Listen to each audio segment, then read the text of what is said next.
selamat datang di acara SCBD.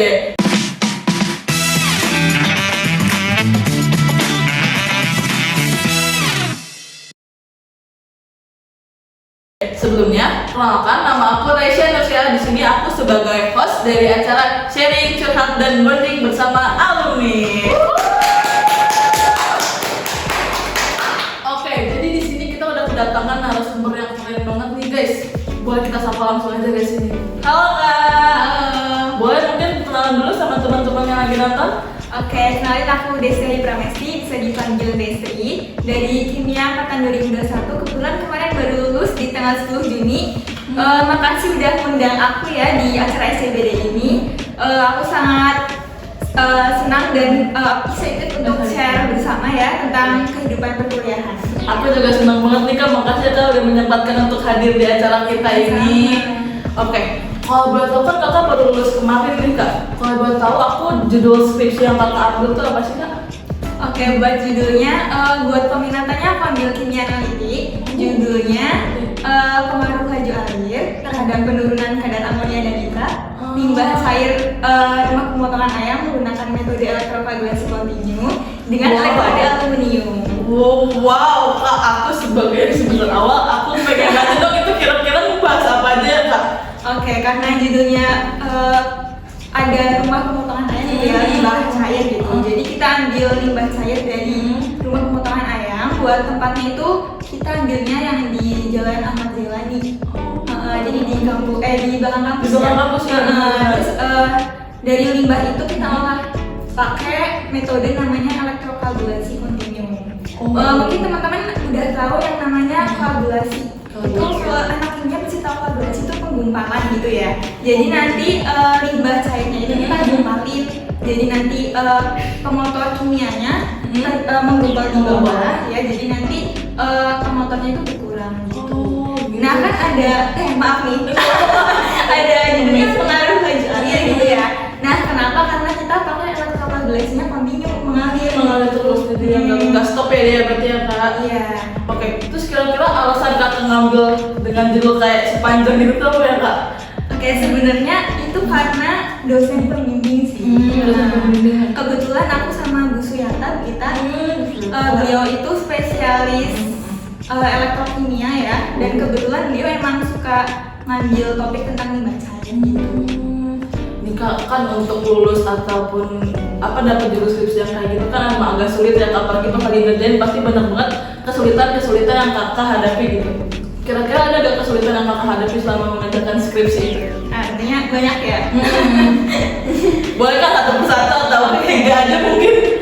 Mau langsung dikasih tahu tipsnya buat ngatasin? Boleh langsung aja soal ngatasinnya juga langsung bisa boleh? Oke, mungkin buat yang umum ya, pasti sebagai mahasiswa kita ada buat tantangannya itu yang pertama nyari topik ya. Oh iya, nyari topik ya, pasti nyari banget. topik. Sebenarnya buat tips dari aku itu kalau mau nyari topik jangan terlalu perfeksionis. Ya, dan jangan terlalu idealis dulu.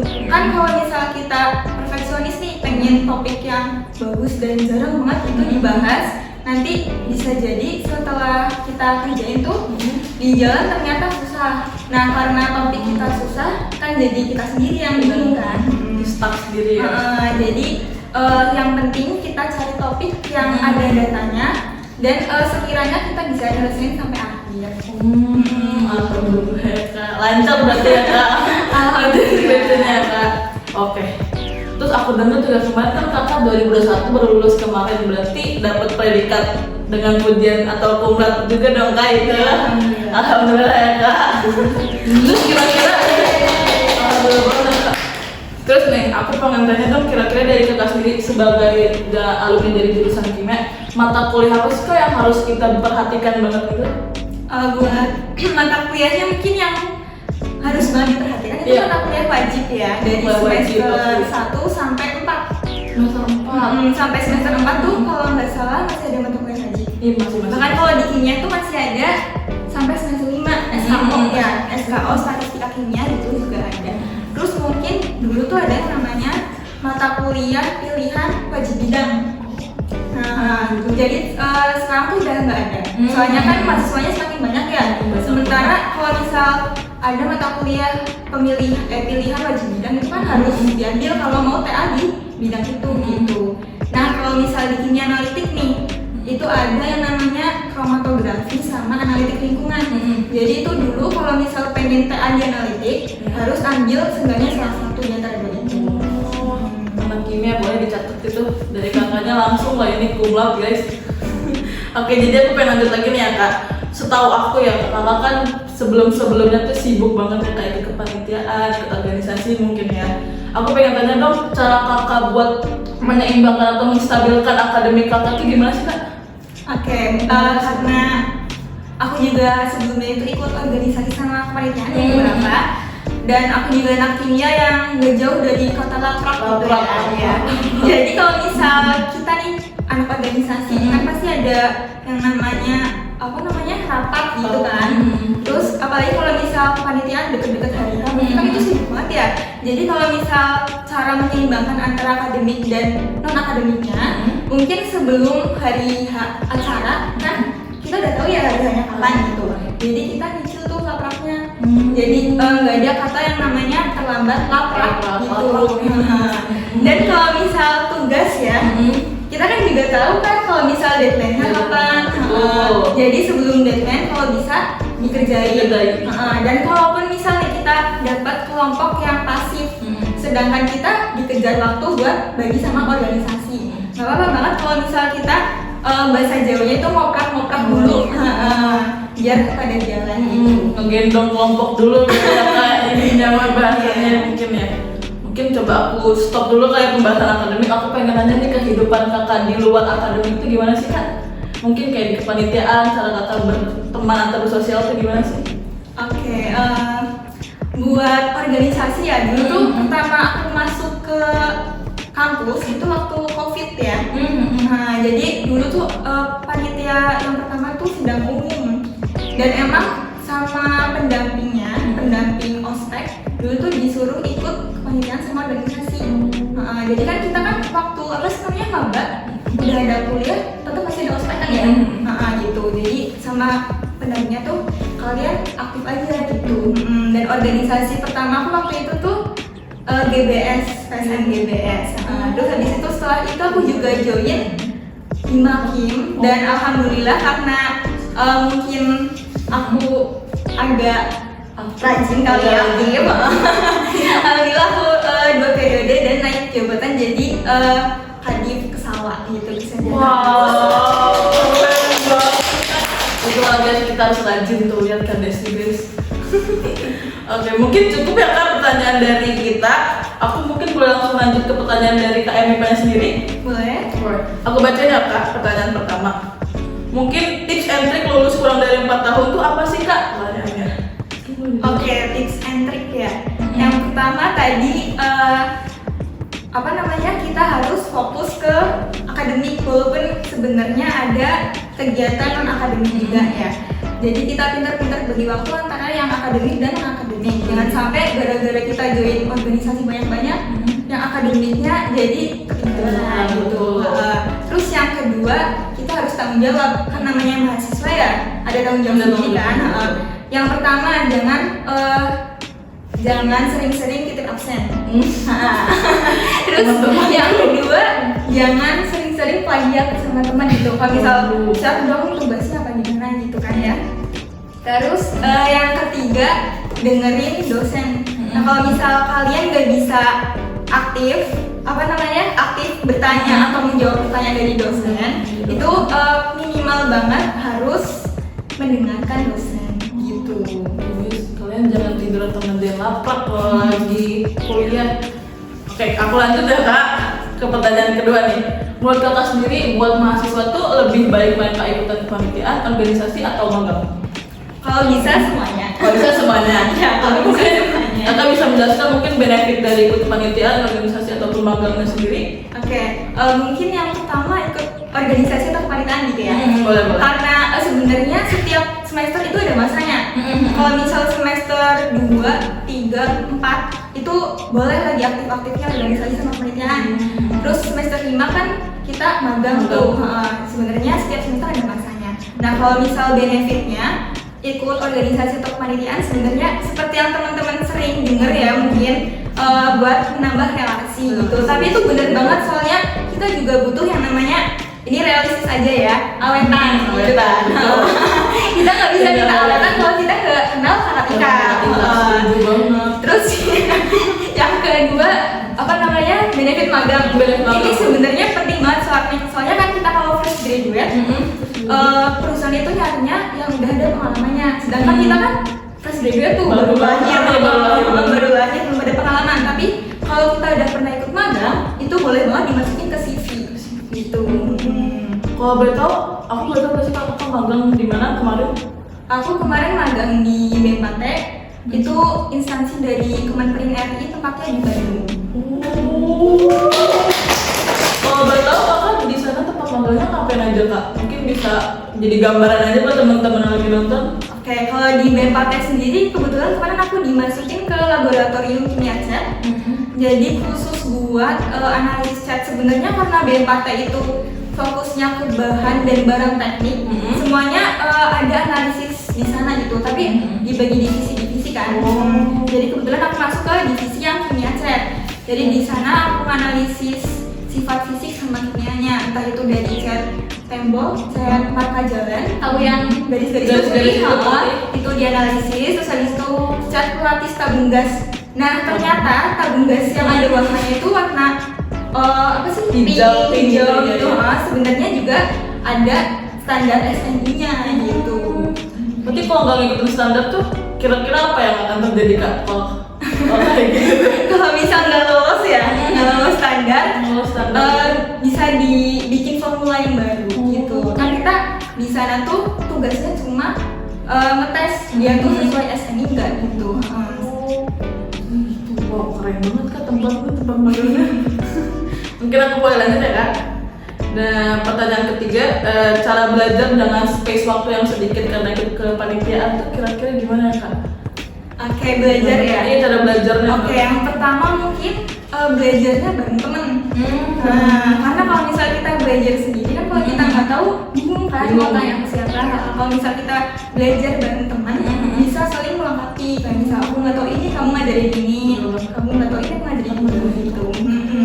Terus yang kedua, karena sekarang udah zamannya teknologi ya, bisa tuh manfaatin teknologi kayak AI gitu. Ada kan ChatGPT, terus begini gitu bisa. Tapi jangan sampai ketergantungan. Betul. Boleh melihat sebagai referensi, tapi dikembangkan sedikit gitu. Jangan dijiplak atau ketipu ya kak. Iya. Oke, aku lanjut boleh ya kak? Boleh. Mungkin dari selanjutnya ada skill yang harus diambil sama mahasiswa selama kuliah itu apa sih kak? Oke, buat skillnya kan ada dua ya, hard skill sama soft skill. Sebenarnya dua-duanya itu penting. Kalau hard skill itu kayak misal pelajaran ya, mata kuliah gitu, itu penting banget. Kalau misal kalian pengen lulus kumlot gitu, siapa sih yang nggak mau ya? Betul, siapa sih yang nggak mau kak? Jadi harus dengerin dosen gitu, belajar bareng sama teman kayak tadi. Terus habis itu kalau misal soft skill, salah satu cara ngembangnya itu ikut organisasi atau kepanitiaan. Sebenarnya ada cara lain kayak misal ikut volunteer gitu. Wow, keren banget kak. Terus aku boleh lanjut ya kak, ini mungkin pertanyaan dari aku sendiri ya kak. Kelebihan dan kekurangan menjadi aspek itu apa sih kak? Itu pertanyaan pribadi aja sih. Oke, buat kelebihan yang pertama kenal sama adik tingkat tentunya. Oh gitu ya. Jadi kenal kak, ya bener-bener. Iya kan, jadi kenal adik tingkat itu sebuah sebenarnya. Kalau kita jadi mahasiswa akhir, biasanya kan kalau jadi astra kan mahasiswa akhir ya. Itu kan kita kan nge-lab terus level kimia ya. Terus kalau misal kita siangnya ngasprak itu sebenarnya walaupun capek senang. Karena sebenarnya kalian tuh apa sih masih polos gitu ya. Jadi nyenengin gitu. Masih banyak tanya sama kakaknya, bikin pusing itu pasti. Enggak sih.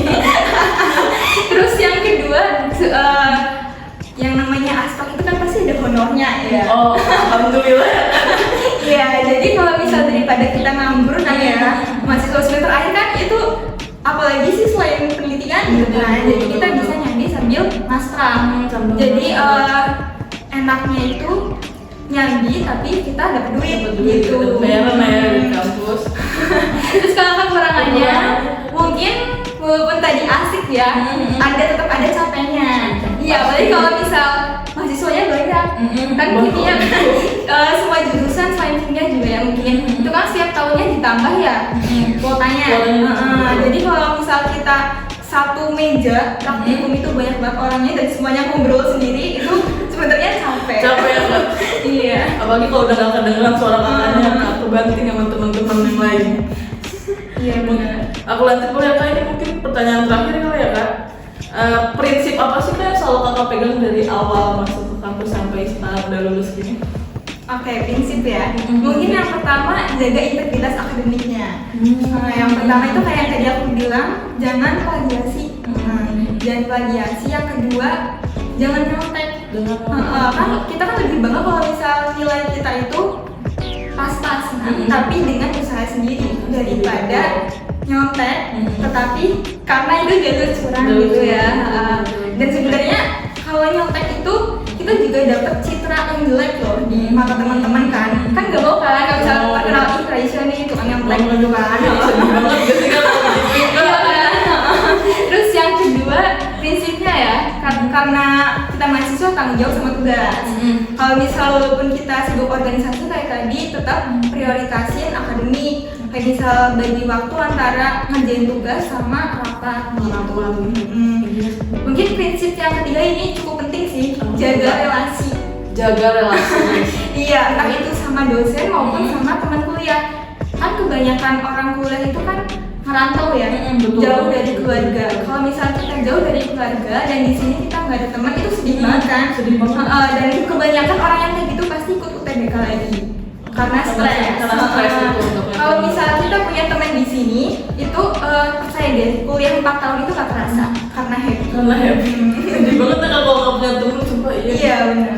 Oke, mungkin pertanyaan dari kita dan dari Kak Amipa cukup sekian aja sih kak. Kita udah cukup banget dan jawaban kakak juga udah memuaskan sekali. Mungkin aku boleh lanjut ke game kali ya kak? Boleh. Oke, gamenya itu namanya pernah atau nggak pernah.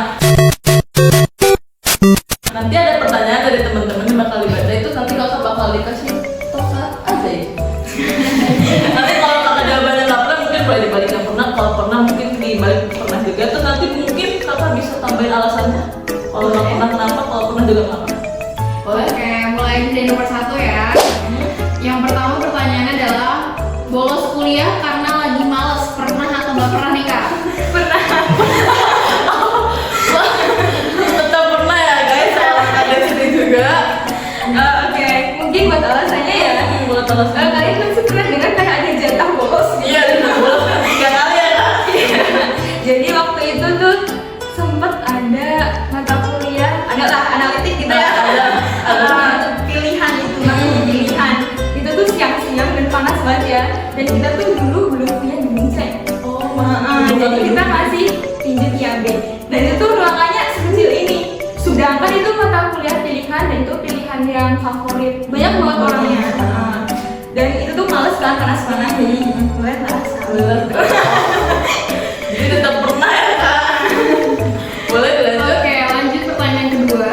Ngerjain tugas kuliah tenggat waktu hamil berapa jam? Pernah atau nggak pernah?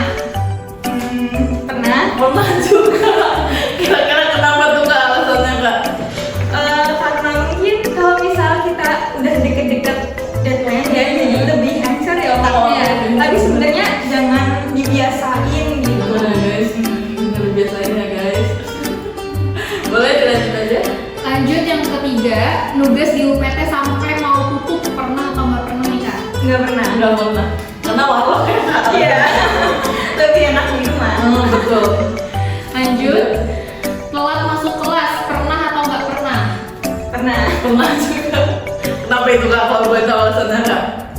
Mungkin karena laju, aku lagi laju ya. Jadi pernah sih telat, tapi bukan yang telat banget, yang telat berapa menit doang. Batas wajar ya kak, telat Iya. juga. Pertanyaan kelima, ngurus kegiatan kampus sampai tengah malam, pernah atau nggak nih kak? Pernah. Itu pas ngurusin apa tuh kak? Kalau boleh tahu kak? Banyak sih. Banyak ya? Tapi kalau misalnya yang apa sih namanya paling memorable gitu ya, karena aku kemarin itu di pesawat itu kan punya program yang namanya disnat ya. Itu biasanya sampai malam kan. Yang keenam, ngalamin kejadian mistis di lingkungan kampus. jujur aku nggak pernah. Mungkin ini bisa teman-teman temuin kalau bisa udah jadi mahasiswa semester akhir. Iya, sebenarnya ini apa sih kayak aku kan pakai spektro ya, sedangkan spektro kita tuh di FMIPA tuh yang paling benar tuh di Anwar gitu ya. Jadi tuh aku pernah nge-lab malam-malam ditemenin sama temanku sebenarnya, dan kita tuh udah tutup pintunya. Dan saat itu ada kasus alat lab rusak, dan jadi kan kita ngecek CCTV. Nah kebetulan malah kita ngeliat mistis nih di jam 12 malam setelah aku balik ya dari lab anal itu, pintunya kebuka. Dan padahal pintu lab anal itu kan semua lab ya, itu kan nutupnya dari sini ke sini. Iya, benar. Gak mungkin angin dari dalam. Nggak mungkin. Gak mungkin kan. Sedangkan itu kalau misal pintu dua pintu ini ya, kan ada yang apa sih kunci amas ya. Oh iya. Dan itu selalu kunci. Dan itu bukannya yang di CCTV kita lihatnya dua-duanya kebuka dan bukanya pelan. Takut itu di anal nggak? Iya di anal. Hati-hati anak kimia itu di anal guys, sumpah bener, hati-hati. Jujur aku takut sih. Sama banget ya. Sama banget itu. Pertanyaan yang ketujuh. Salah masuk kelas pernah nggak Pak? Nggak pernah. Oh, nggak pernah. kita orang pusing aja itu kayaknya. Orang yang fokus kan? Orang fokus aja itu kayaknya. Yang terakhir, tidur di dalam kelas pernah atau enggak nih? Nggak pernah. Nggak pernah. Dan kayak itulah alasannya kakaknya kumat, karena tidur pas lagi mata kuliah berlangsung. Serem sebenarnya ya. Gak boleh ya. Oke, mungkin pertanyaan dari kita dan Kak Amiko udah beres, terus dari game juga udah beres. Mungkin sekian apa yang bisa kita sampaikan dan kita kasih ke kakak. Terus aku mau terima kasih lagi ya kalau udah hadir di acara ini. Terus mungkin dari kakak sendiri mungkin ada statement closing, pesan-pesan. Oke, dari aku mau ngucapin makasih banyak ya buat khususnya buat teman-teman Kementerian Luar Negeri udah ngundang aku ya sebagai narasumber di SCBD 1 ya. Iya, Makasih udah ngasih aku kesempatan buat sharing sama teman-teman KM MIPA. Semoga buat kedepannya Kementerian Luar Negeri khusus sama BEM semakin berkembang dan bisa mengharumkan nama KM MIPA. Amin. Terima kasih banyak ya Kak. Oke, cukup sekian ya guys dari kita semua. Terima kasih sudah menonton. Sampai jumpa di SCBD episode kedua.